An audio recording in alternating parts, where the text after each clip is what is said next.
ఈ క్లాస్ వింటున్న వాళ్ళందరూ కూడా కొన్ని ప్రాథమిక అంశాలు గమనించండి. దీంట్లో మన రెగ్యులర్ క్లాస్లో ఉన్న వాళ్ళు, కొత్త వాళ్ళు అందరూ ఉంటారు.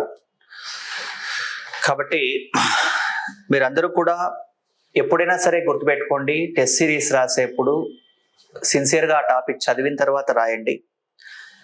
టెస్ట్ సిరీస్ని ఇన్ టైంలో రాయండి. ఒకసారి రాసి సబ్మిట్ చేసిన తర్వాత మీ ఆన్సర్లు మీరు మీకున్న మెటీరియల్లో క్రాస్ చెక్ చేసుకోగలిగితే చేసుకోండి.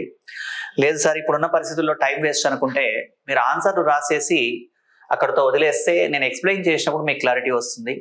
ఇక్కడ ఈ టెస్ట్ సిరీస్ డిజైన్ చేసినటువంటి పద్ధతి ఏంటి అంటే, మొదట్లో మనం 7 టెస్ట్లు అనుకున్నాం, తర్వాత దాన్ని 10 వరకు ఎక్స్టెన్షన్ చేయడం జరిగింది. సో దీంట్లో 10 టెస్టులు కనుక ఒక అభ్యర్థి రాయగలిగితే చాలా క్లారిటీ వస్తుంది. టెస్టులు ఫస్ట్ అంటే ఇప్పుడు ఈ టెస్ట్ మీరు అబ్జర్వ్ చేస్తే ఆల్రెడీ ఇప్పుడు టెస్ట్ సిరీస్ రాసిన వాళ్ళుగా